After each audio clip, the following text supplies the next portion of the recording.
gospođa Sabo će nam prezentirati jedan od naših starijih projekata, dakle Life Old Drava. Izvolite. Hvala. Ja vas pozdravljam ispred svih partnera na ovom projektu. Znači, to vidite po ovim logotipima ovdje.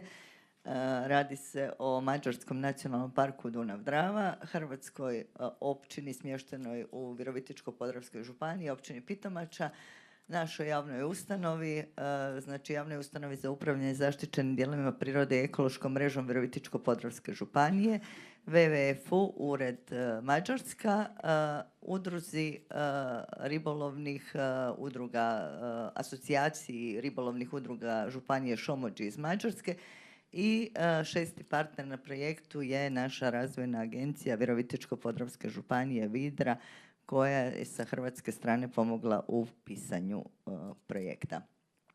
Naš projekt prijavljen je na poziv 2013. u Mađarskoj, zato što je naš koordinator, odnosno glavni korisnik, Nacionalni park Dunav-Drava.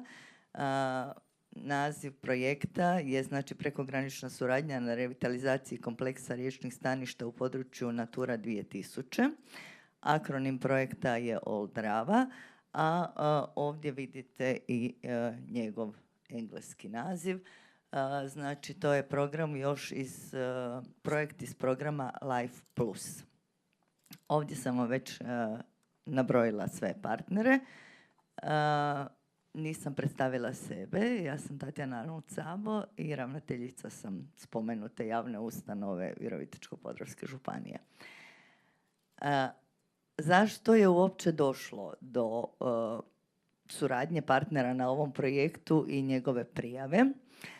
Ovo je područje provedbe našeg projekta. Ovo što vidite ovdje je glavni tok rijeke Drave.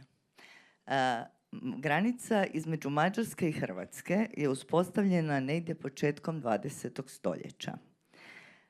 Ovo crveno je tadašnja državna granica. Područje provedbe našeg projekta je Stara Drava, odnosno ili Old Drava, znači ovo ovdje područje koje je nekad u stvari bilo granica između dvije države. I ovaj projekt u principu bez suradnje partnera iz ove dvije zemlje ne bi bilo ni moguće provesti, jer područje projektnih aktivnosti prelazi državnu granicu 32 puta. Tako da projekt je nastao na inicijativu Mađarskog nacionalnog parka Dunav-Drava, koji je za partnere u projektu uključio WWF Austriju i asocijaciju ribolovnih udruga, a pozvao našu javnu ustanovu i općinu Pitomača. Na području općine se i nalazi područje projektnih aktivnosti i našu razvojnu agenciju da im se priključimo kao partneri na projektu. Znači, mi smo išli na ovaj dio programa Priroda i biološka raznolikost i glavni cilj našeg projekta su dva tipa staništa, odnosno to su aluvijalne šume i prirodne eutrofne vode sa vegetacijom koja vam je ovdje navedena. A cilj nam je bio omogućiti bolju opskrbu vodom rukavca Stara Drava, kako bi se doprinijelo očuvanju tih izuzetno vrijednih i važnih staništa. A povod da bi krenuli uopće u pripremu projekta su nam bile situacije koje su se dešavale u periodu od 2010. do 2012. godine, kada smo zbog visokih ljetnih temperatura, niskog vodostaja vode u rukavcu imali u ljetnim mjesecima pomor riba. Osim toga, cilj projekta je znači prezentirati izuzetnu biološku raznolikost područja, ali i povećati svijest javnosti o njezinoj izuzetnoj vrijednosti i važnosti očuvanja. Ove fotografije prikazuju neke od dijelove rukavca Stara Drava.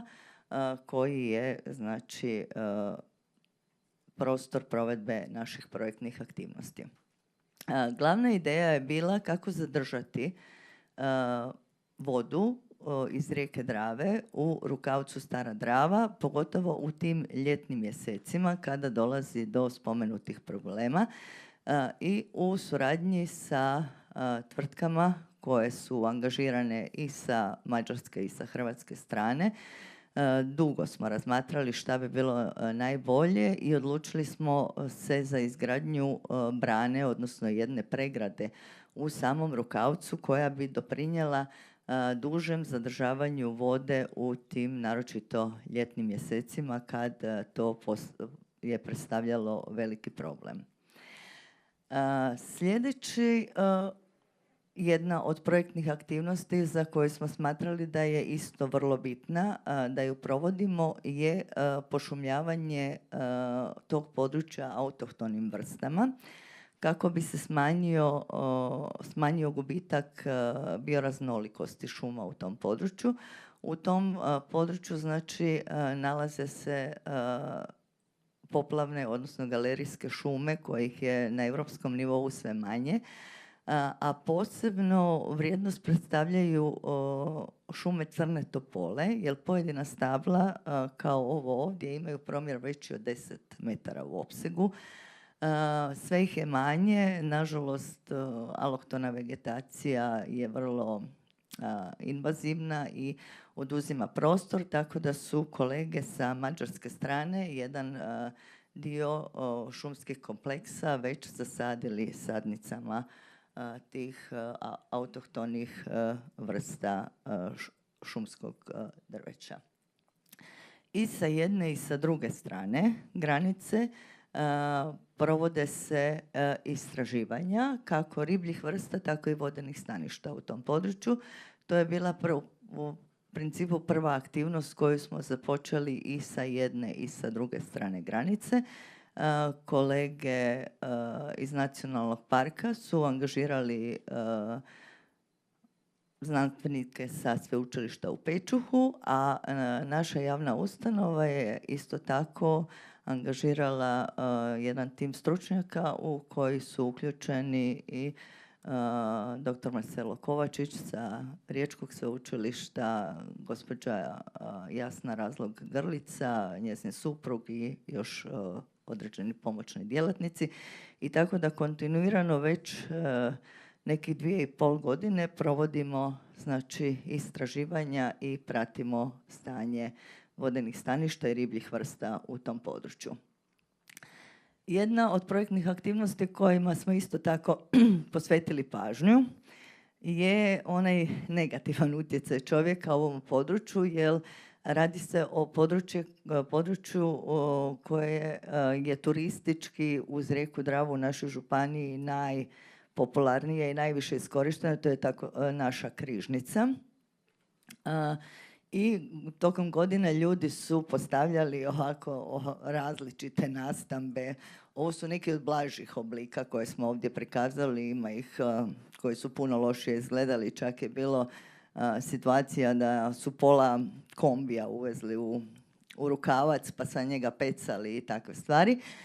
Znači, takve platforme se uklanjaju tokom realizacije projekta i postavljaju se ovakve drvene, tipske, imali ih nekoliko tipova i manje površine, ali i obiteljske za boravak ljudi u tom području i za ribolovce. Neke od aktivnosti kojima nastojimo povećati svijest javnosti o vrijednosti i važnosti ovog područja bit će i postavljanje poučnih staza i sa jedne i sa druge strane granice.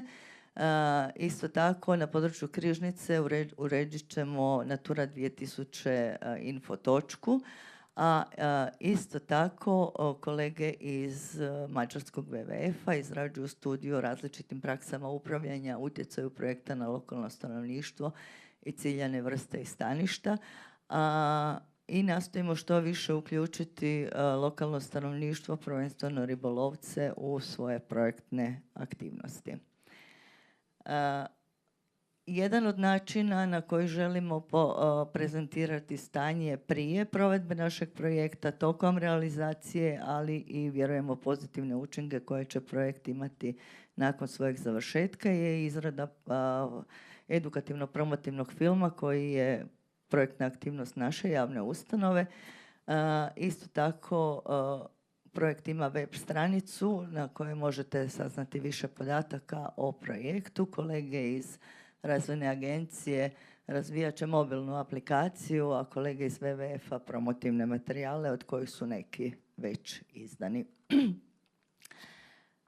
Što se tiče komunikacije partnera, ona je praktično na dnevnoj bazi, bilo mailovima, telefonima. Često se sastajemo, često smo na terenu, jer su nam se tokom implementacije projekta tako dešavale neke neplanirane stvari, odnosno prva nekakva ideja je bila da se taj dio Rukavca spoji jednim dodatnim zacevljenjem sa glavnim tokom rijeke Drave. Međutim, od pripreme projekta do početka provedbe situacija na terenu se promijenila i s obzirom da zadnjih godina nemamo problema sa tolikim nedostatkom vode i Rukavac se redovno puni za visokih vodostaja, odustali smo tokom projekta od gradnje tog cjevovoda, pa ćemo sredstva alocirati na druge aktivnosti za poboljšanje stanja u Rukavcu. Isto tako, kolege iz općine Pitomača tokom ishođenja građevinske dozvole za onaj info točku Natura 2000 ustanovili su da je kada je država 2010. godine općini prenosila upravljanje bivšim vojnim objektom, u dokumentaciju jednu česticu pogrešno upisala. Kako je sada ta problematika u domeni novo ustrojenog ministarstva za upravljanje državnom imovinom, koje još nije osnovalo povjerenstvo koje takve stvari može ispraviti, mi trenutno čekamo da kolege, znači građevinska dozvola čeka da se identificira ta čestica koja je pogrešno upisana još 2010. godine. Što se tiče projektnih aktivnosti, trenutno smo u završnim fazama što se tiče izrade elaborata glavne ocjene prihvatljivosti zahvata za ekološku mrežu i dokumentacije za konačni izgled ove pregrade, odnosno brane u Rukavcu sa ribljom stazom. Sutra imamo sastanak projektnih partnera i projektanata u Mađarskoj kako bi do kraja definirali te aktivnosti.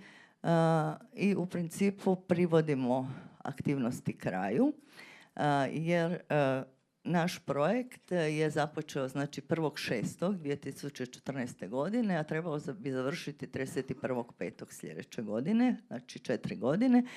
Vrijednost projekta je 834.006 eura, a sufinanciranje Europske unije je skoro 75%. Više podataka o projektu možete saznati na ovoj web stranici. Nadamo se da ćemo sve uspjeti završiti na vrijeme i da neće biti potrebe da tražimo produženje za vremena provedbe projekta. Eto, toliko.